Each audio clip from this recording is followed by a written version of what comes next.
Hello, guys. Welcome to Green Conversations, your prime destination for honest dialogue, healing, and personal growth.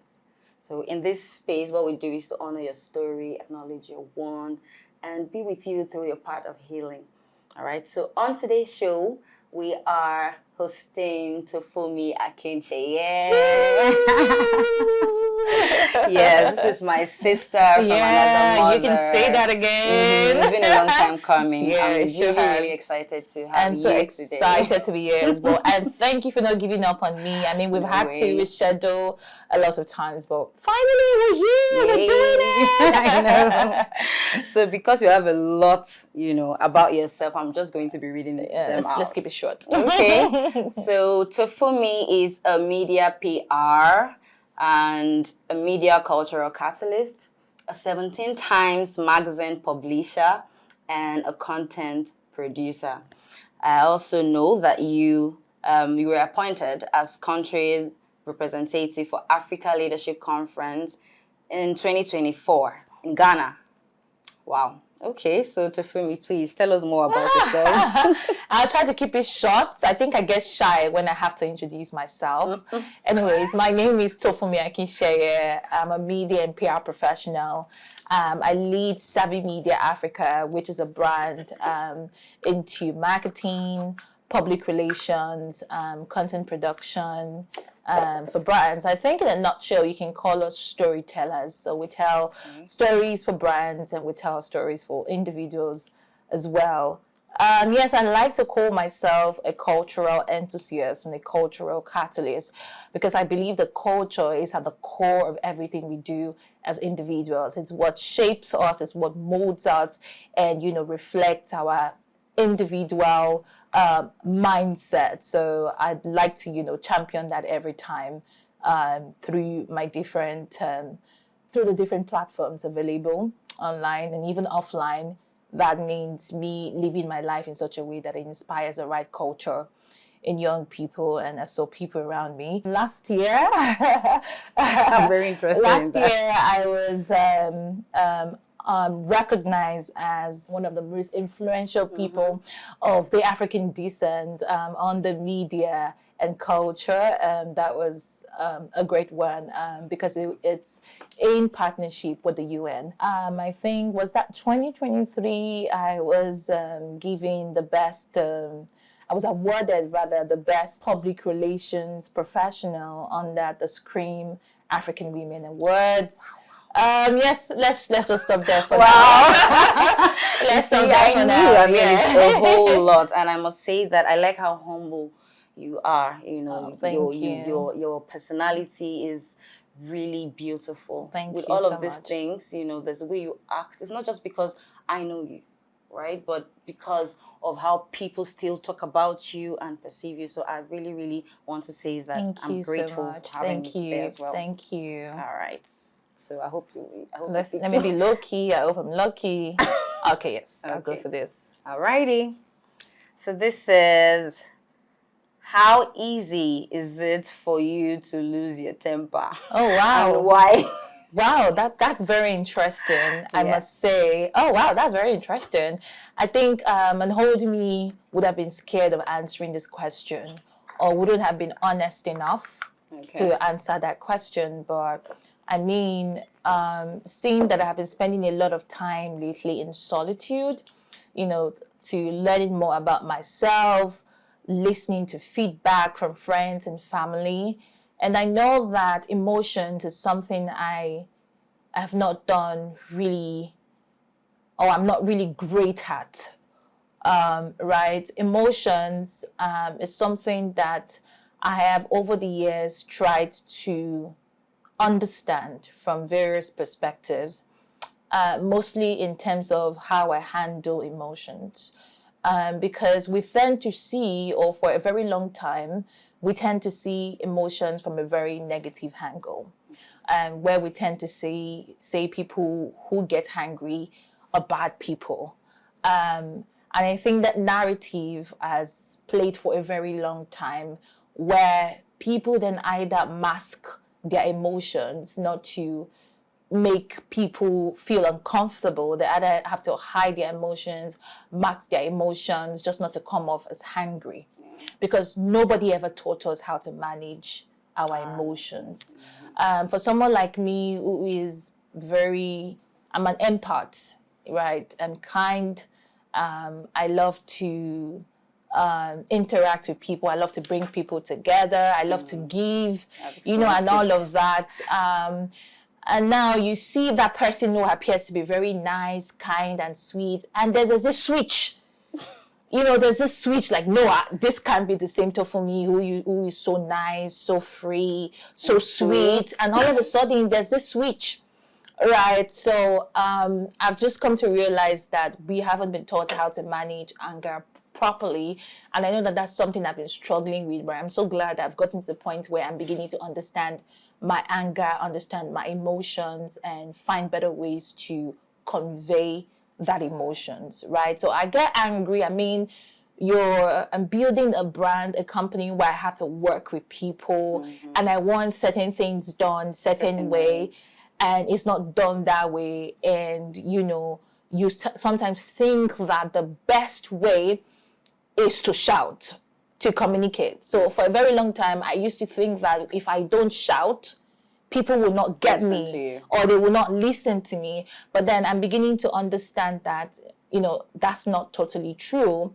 You can still communicate and send your message without having to shout and without having to scream. Because sometimes these are things that we see around us in the environment, and before you know it, you pick on those things and you begin to manifest those things, right? So I had to relearn and unlearn that, you know what? Firstly, emotions or anger shouldn't be seen from a negative perspective. We should start from there. Because when you tell people that anger is bad, what you're telling them is that they do not have the right to be angry.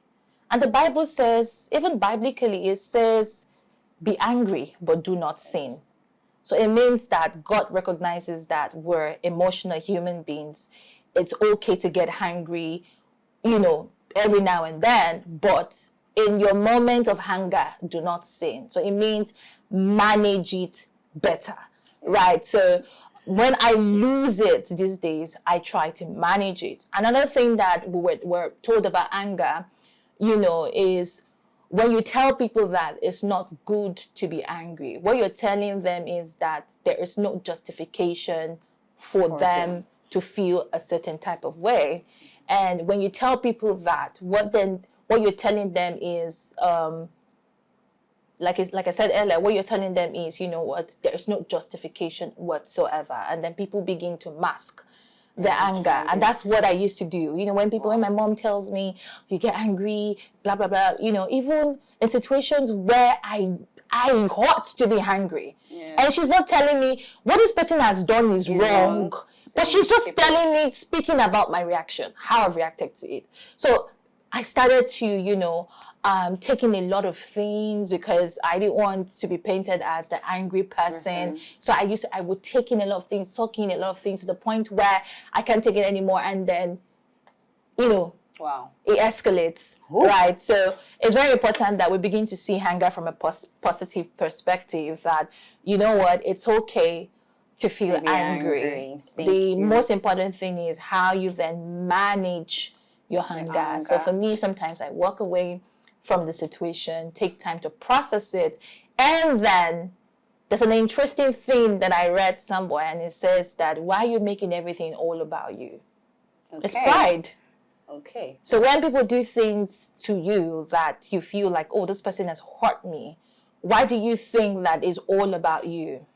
Right, so sometimes it's good to not put yourself at the center of the issue, right? And when you do that, that way you're able to, see things from a different perspective and then approach the issue from a different perspective. That, okay, this is not on me, this is not about me, maybe the person's having a bad day, whatever. So it just makes you put things into perspective. So I'll stop there. Thank you so much. I mean, I didn't even think you're going to go this deep about this, but I really appreciate that you are open about your emotions and how you are still working on it. I really, really appreciate you too. Yeah, you're welcome. So we're going to be going right into today's Okay. talk. Okay. Yeah. So you want to talk about the moment of your life where, you know, life broke you. It's okay to be vulnerable. Oh my goodness. You know, oh so- wow. Like I've never been on any, I mean, I've been on different media platforms, traditional media, digital media, but for some reason it's always been about my profession. Present. My profession has always been around media, it's always been about culture and all of that, but I've never really had opportunity to talk about myself. Right. I feel like it's a normal human phenomenon to hit rock bottom. If you haven't reached that point in your life, then you haven't fully manifested. Right. And yeah, I have had several moments, especially when God hands you a vision that is bigger than you. Right. Especially when you carry something bigger than you. You will always, get to that point of you always hit rock bottom because you have been handed something that is beyond your capacity. For me, starting off publishing back then in my 300 level days at the university, seeing how capital intensive it was. I mean, I started out of passion and dream. I've always had this penchant for writing. I love to write. I love to bring people together. I've always been a very restless kid. And in my 300 level days at the university, I got bored. Like, I wanted to do more. And my idea of the magazine popped up. And I just thought, oh, yeah, I was just living my dreams, interviewing people. And that was the fun of it. But then it then came to the business side of it. And then I realized that I was biting more than what I could chew, and then there was the capital. It was a very capital intensive industry, publishing. Then, we're heavy on prints those days, and you were sort of competing with the big dogs, which meant you have to produce and print a lot of magazines. You have to get brands to sponsor the magazine, right? You have to get advertisers and all of that, which was not sustainable for me because right from the get-go, it was just a passion. It's not like I had any money kept somewhere. So imagine you having that big dream of interviewing young people, entertainers, celebrities. Oh my goodness. Just thinking about it, it's been a long way coming. Remember when I was back then, I schooled at the University of Ibadan. I remember when we landed our first interview with Kunle Afolayan, the popular movie producer, and we had to leave Ibadan for Lagos, how the motor broke down, how I would have to beg people, the camera guys to go with me, just building, doing everything that I could do. And then you get to the point where you still just have to push, regardless. You just have to push. I mean, oh, wow. It's just funny how you sometimes even begin to forget those little moments. And, it's so great to relieve them. So like I said earlier, when God gives you something bigger than you, you will always be faced with obstacles. And with financial obstacles, it's not something anyone wants to go through. I mean, young people these days are very lucky to have a lot of materials, YouTube teaching them what to do. When the digital media age where you can just create products online and sell. But those days it was, for me, it was traditional media. It was me looking for money, begging people to advertise on my magazine, and all of that. Having to lean on a community which I really did not have. There was no community to lean on, and then transitioning into a 9-to-5, worked 9-to-5 for over 5 years, building a media company while I was in my 9-to-5, trying not to make my employers feel uncomfortable that I was running a media company by the side, trying to give my all. Even in those moments, they still would feel like I was not giving my all because somehow they got to know that I had something running outside, by the side. Yeah. I couldn't totally keep it off them. Because when God gives you something big, sometimes, no matter how much you try to hide, sometimes it just spotlights you. Like I said again, not having the right community around you. Back then, community is so important, Green. I can't overemphasize it. Having a tribe who shows up for you, who supports you.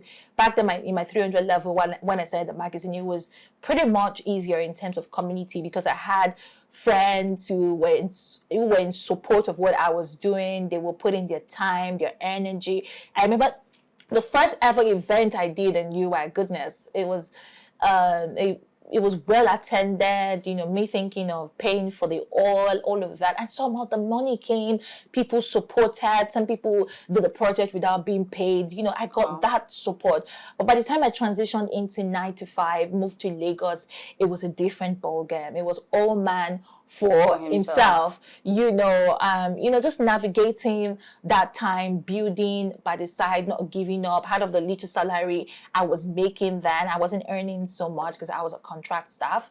I wasn't earning so much at MTN, but out of the little I was earning, I was still employing people just to get the brand pushing, because I knew that there was more to me than what I was currently doing at MTN.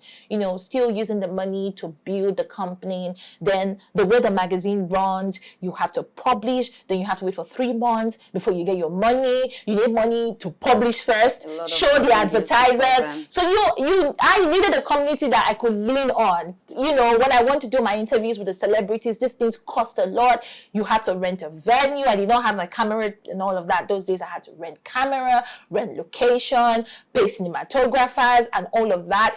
Pay stylists. It was a lot, and I was just doing this from my pocket, no sponsors, nothing. And then I soon realized that it felt like I was just all by myself. Because sometimes God can give you a vision. You can have the vision but not even know how to better articulate the vision to other people to understand and want to support you, because people want to support you when they feel like you're thriving. When you're not there yet, it's not their fault. Even you as an individual, sometimes you're dealing with imposter syndrome. You don't even know how best to convince people to be in that vision, to support that vision. There've been several moments, Green. I can't even go into. You know me now from way back. There've been several moments, but I always knew there was always something pushing me that I cannot even myself understand, where that energy, where the drive, where the can-do spirit against all odds spirit, came from. But regardless of everything I've had to go through, of course, betrayals from friends who will talk, from people who you think they're your friends, who, you expect certain things from, and then they go behind you and talk bad. There's certain things I cannot even say in camera. Yeah. So many things I can't say, girl. So many hurts, so many betrayals. People trying to they just feel like, when there's something about you that even people themselves cannot understand what it is. It's a grace that God has placed on you, and you don't even have to do too much to make people feel uncomfortable about it. So, but we're here today. Yeah, we thank God. It's been worth the journey. Yeah. It's been worth it. I would say that I've been part of your life for a bit, so I can tell certain sphere where things happen to you. But it's not the same right now. You spoke about community. Are we saying that this community has to do with friends as well, or these are different? And if you are going to tell us what you mean by community, I would really like for you to express a point in time where this community that you trusted, had a part to play in you having to maybe doubt your vision, or being in pain one way or another. So that's I know there are several moments, or I think I may not be able to say some things on camera, but I will just try as much as possible to convey my message. I know that one of the reasons why I resigned from my 9 to 5, most people don't know, aside from the fact that I got really tired, I was no longer motivated, was because I was going through at that moment a major betrayal by someone in the same office, and it just felt uncomfortable for me. But in retrospect, I'm so grateful that those things happened, when you are in an environment or you're in a place when it begins to feel uncomfortable, it's God's way of telling you it's time to move. It will make that place so uncomfortable, so unbearable for you, because you have exceeded the time allocated for you to stay there. So in retrospect, all the betrayal, the pain, and everything that was happening was God saying to you, Tofunmi, you have to move. You have to move. So some people are lucky enough to have a community where they are supported, where nobody is judging you based on your similar limitations or your challenges, and they're supporting you. But many times we don't find ourselves in such community. And I'll tell you how to know if you're in the right community. If you're in a place where you feel ashamed of asking for help and favor, you haven't found your tribe. Wow. You are not in the right community, right? When you start to feel ashamed for asking for certain things, when you start to have a certain energy from a community just because you're asking, when they make you feel uncomfortable and ashamed, when community comes with shame, you haven't found your tribe. When you find your tribe, you will not feel ashamed for asking. You will feel very comfortable. That energy of shame will not be there. So I think what is important is the feedback shouldn't be you thinking that you have a problem when you ask for help. Everybody needs help, one way or the other. So it's very important that people should not feel bad for needing others, or for having to feed from others for a particular time, or for having to lean on others for a particular time. The moment you start to feel ashamed, you haven't found your tribe. You're not in the right community. And it's fine. And the people like me who have early on recognized that I can never have a community. It's just what it is. It's a pattern. No. You can never really have close community and close friends. Okay. So I know myself, I studied myself, I've looked at the patterns. I never have loyal friends. Never. It has never worked for me. It has just never worked for me. I've never had loyal friends. It's either I'm the loyal one and they're not. It just never works. So I have studied the pattern in my life and I have adjusted to it. I have a lot of acquaintances. Don't get me wrong. I'm a nice person. I show up for people when I need to. But when it comes to close friendships, people knowing so much about me. I mean, you grow up, you learn from your mistakes, you learn from experiences. And if as an adult, you continue to make the same mistakes, then you're not a smart person. So the moment, when I hit rock bottom, during, my 9 to 5, leaving my 9 to 5 and transitioning into standing on my feet, solitude, I would say, is what has brought me here. And in that moment of solitude, I soon realized that I had to do without friends. I cut away from a lot. This is the first time I'm saying this to anyone. I cut away from a lot of people. I lived for the past 3 years, I have lived a very private life.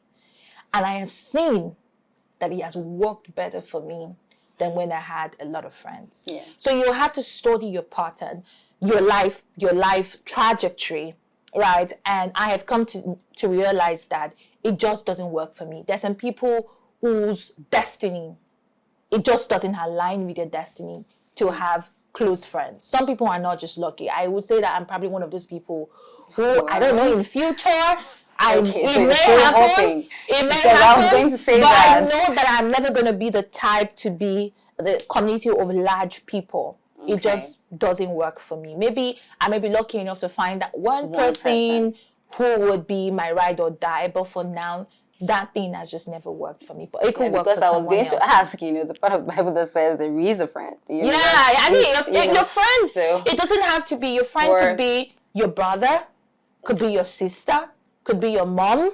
Mm-hmm. Do you understand? But I'm just saying, outside my immediate family, I haven't been able to find that one person that I can lean on and I can trust and say, okay, this person has my back. But you're still open. I'm open, of course. Yeah. It could happen. It could happen. I'm just saying what the pattern, because it's very important to be very alert to the things that happen in your life over and over and over again. Yeah.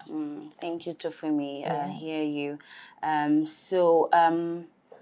The question here is, what truth did you have to embrace, no matter how painful? Now, you spoke about friendship, right? And then the betrayal, and the part where you feel like right now, friendship is not the thing because that is your pattern.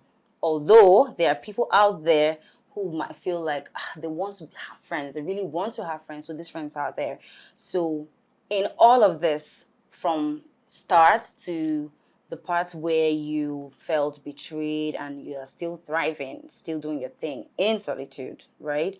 What is the truth that you had to embrace, no matter how painful it was? Yeah, I think the truth I've had to embrace, no matter how painful, is that I'm enough. Yeah. So I'm enough. Because I've always thought, because I have daddy issues, which a lot of young girls have. Never really had like a father figure in my life since I was young. So I tend to have dad issues. And I know that many women who never really grew up with their fathers being there for them have that same problem. And sometimes we look for a father in every relationship we get into, either platonic or not. We always look for that father figure, that person that we can lean on, that person we feel like can lead us in the right direction. Now, being a young person, I mean, I've been in publishing and media for over 13 years. So imagine starting at a very, very young age where I needed to navigate, make decisions, right? Make business decisions, make critical decisions. And then I have always felt like I needed the input of one person or the other.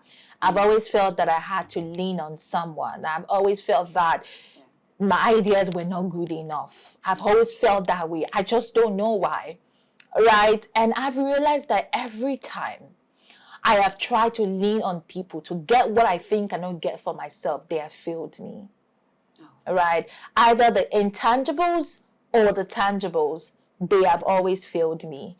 So God brought me to the point where He had to show me that all that you need is me. And you are enough, right? And that was a moment of solitude. When I left my 9 to 5, I was alone. I was praying. I was getting my spiritual life together. And I started to build confidence within myself. I started to make decisions without having to ask anybody. Just talk to God.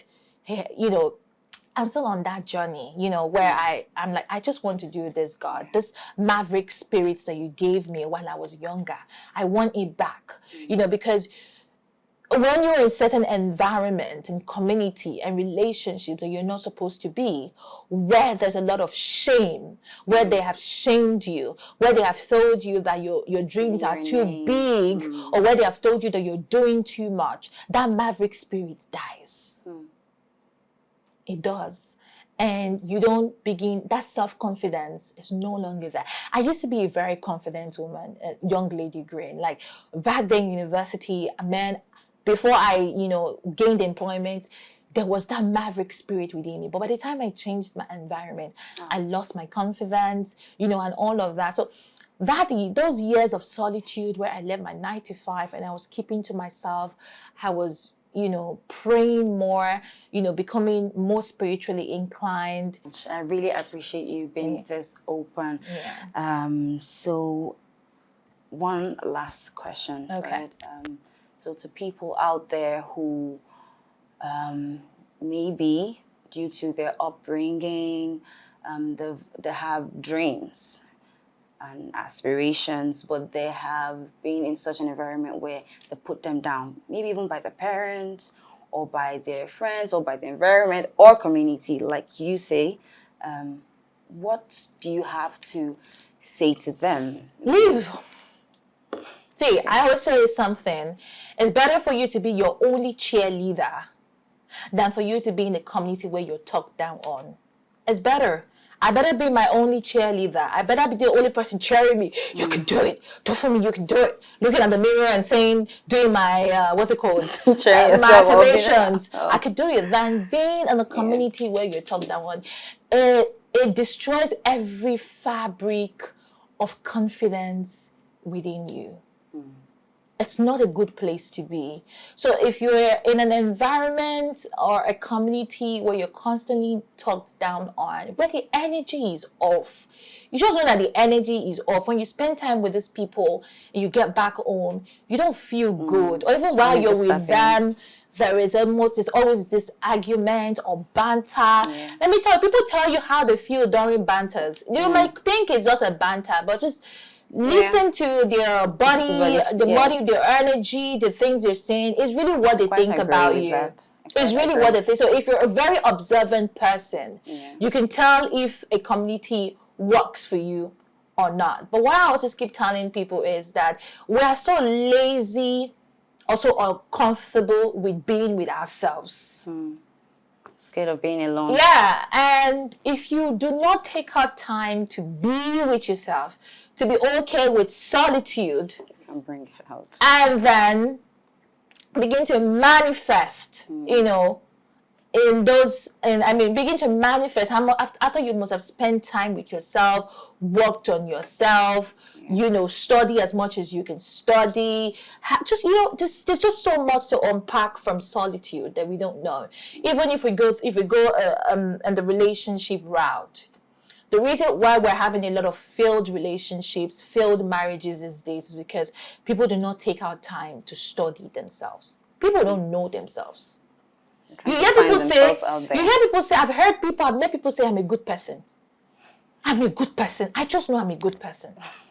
You experience them and you're like, no. You're not a good person, no. But in your mind, you think you're a good person because you have not experienced yourself. You're not self-aware. Many people are not self-aware. And the only way you can become self-aware is a moment of solitude. Where you're being true to yourself. To thyself be what? Be true. When you're being true to yourself, you're saying, Tofunmi, you have anger issues, though. Watch it. Watch it. Tofunmi, you are proud. Pride is eating into you. Watch it. Tofunmi, you are jealous. You have the spirit of envy in you. Pray about it. Tofunmi, you are too frivolous. That is what the moment of solitude does for you. It helps you to know yourself on a deeper level, than you would when you're around people. You know yourself, you know your weaknesses, you know your strengths, and you work on them. So I would say, do not be scared of being by yourself, right? Do not be scared of being enough. It's laziness that makes you think that you are not enough. Those people you're leaning on for information, those people you're leaning on for experience and all of that have all had to put themselves on that training. Either personal trainings or, whichever way. So whatever it is that you're finding in other people, you can find in yourself if you give yourself time and you allow yourself. Thank you so much, Tofunmi. I really appreciate this time. You're welcome. So if you are out there and you resonate with this story, or you have your own story out there that you would like people to listen to and get inspired, this space is definitely for you. So this is a wrap on this show. Thank you very much. So please do not forget to like, comment, share, and subscribe to our YouTube channel. Thank you very much.